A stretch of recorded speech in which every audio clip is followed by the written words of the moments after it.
नमस्कार। आज का विषय है राजस्थान में अकाल।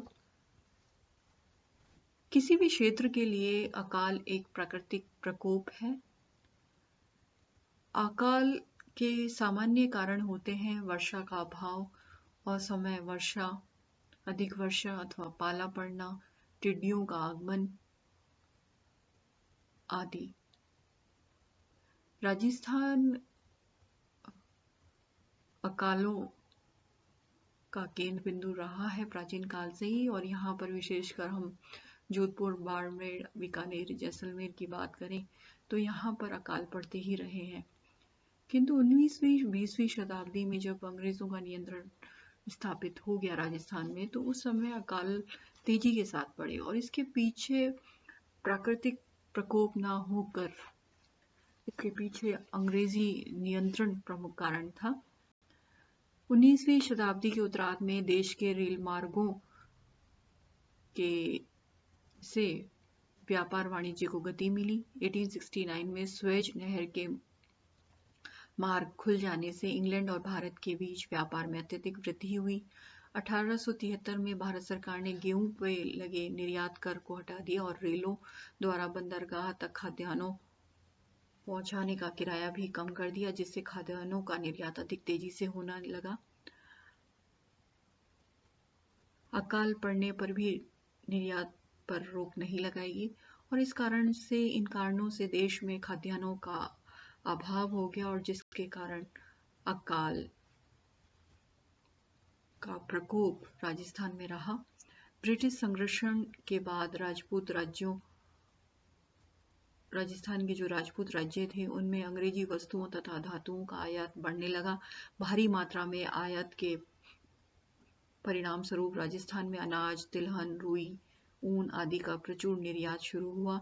विदेशी वस्तुओं के बदले में अनाज के अलावा जिन कृषि जन्य वस्तुओं की मांग थी उनमें कपास, तिलहन, अफीम मुख्य थी, और इन वस्तुओं का दाम भी अनाज की अपेक्षा अधिक मिलता था।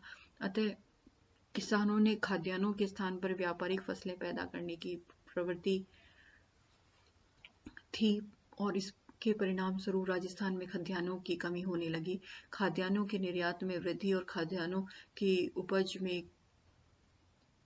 कमी ने इस प्रकार के फलस्वरूप जो अन्न अभाव हुआ, उससे अकाल की संभावना काफी बढ़ गई। अंग्रेजी व्यापारियों ने कच्चे माल की खरीद के लिए राजस्थान के कई प्रमुख नगरों में अपनी शाखाएं स्थापित कर ली थी। उदाहरण के लिए मैसर्स राली ब्रदर्स, बोलकोट ब्रदर्स आदि ने रुई खरीद के लिए ब्यावर नगर में अपनी अपनी एजेंसियां खोल दी थी। ब्रिटिश सरकार ने राज्यों पर अपना प्रभाव डालकर खाद्यान्नों पर निर्यात शुल्क को समाप्त करवा दिया तथा पारगमन शुल्क में काफी कम कर दिया। आरंभ में राजस्थान के कुछ राज्यों ने अनाज के निर्यात को कम करने की कोशिश की, किंतु ब्रिटिश हस्तक्षेप के कारण ऐसा ना हो सका। और उदाहरण के लिए जयपुर राज्य ने अजमेर के व्यापारियों पर जयपुर राज्य में अनाज खरीदने पर कुछ प्रतिबंध लगाए, तो अंग्रेज सरकार ने जयपुर राज्य को लिखा कि बेचने वाले और खरीदने वाले के बीच उसे अधिकार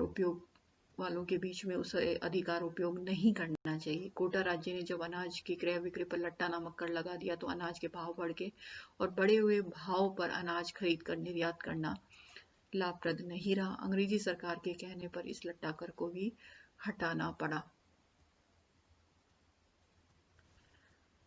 इसके अतिरिक्त सड़कों के निर्माण के पीछे अंग्रेजी सरकार का उद्देश्य आयात निर्यात को प्रोत्साहन देना था। उदाहरण के लिए मेवाड़ एजेंसी रिपोर्ट में लिखा गया है कि उदयपुर से खेड़वाड़ा तक जो सड़क हाल बन रही है, उससे मेवाड़ के रुई व्यापार को बंबई की तरफ निकास का रास्ता मिल जाने से बहुत फायदा होगा।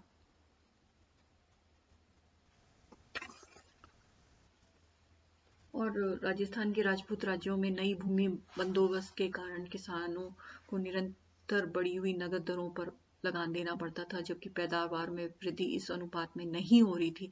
तो इससे किसानों की आर्थिक स्थिति दिनों दिन कमजोर होती चली गई। लॉर्ड्स ने 1874 में अजमेर मेरवाड़ा का भूमि बंदोबस्त किया। उसने अपनी सेटलमेंट रिपोर्ट में लिखा है कि भूमि कर की दरें बहुत अधिक है और जब काश्तकार के पास अपने परिवार का पोषण करने के लिए 3 रुपए से 12 आने औसत मासिक आय बचती है।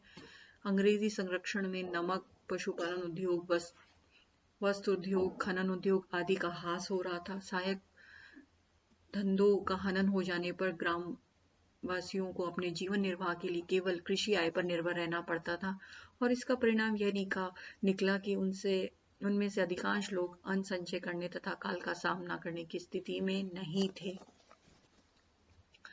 19वीं शताब्दी में शासकों की अकाल पीड़ित किसानों के प्रति नीति में भी अंतर आ गया था। 19वीं शताब्दी के पूर्व अकाल के वर्षों में शासक सामान्यतः किसानों का लगान माफ कर देते।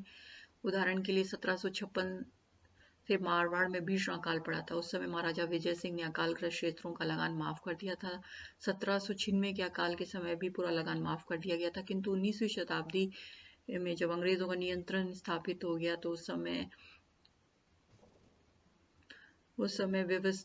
शासकों के लिए व्यवस्थित प्रशासन और शांति के समय लगानों में छूट देना अधिक संभव नहीं रहा, क्योंकि ब्रिटिश खिराज और सैनिक बटालियनों के भारी खर्च ने उन्हें शुरू से ही ऋणग्रस्त बना दिया था। और इसके अलावा अकाल में भी ब्रिटिश सरकार अपने खिराज में छूट देने को तैयार नहीं थी। उदाहरण के लिए 1832-33 में अकाल के समय जयपुर महाराजा ने खिराज में कमी किए जाने का बार बार अनुरोध किया, किंतु उन सब के बावजूद भी ब्रिटिश सरकार ने उनके इस अनुरोध को नहीं माना। ऐसी स्थिति में शासक भी राजस्थान के जो शासक थे वे भी विवश हो गए और लगान माफ करने के स्थान पर लगान वसूली करने लगे। इससे किसानों को कोई अर्थपूर्ण राहत नहीं मिल पाती थी, क्योंकि अच्छे वर्षों में पिछले लगान की अदायगी के पश्चात उनके पास अधिक नहीं बच पाता था।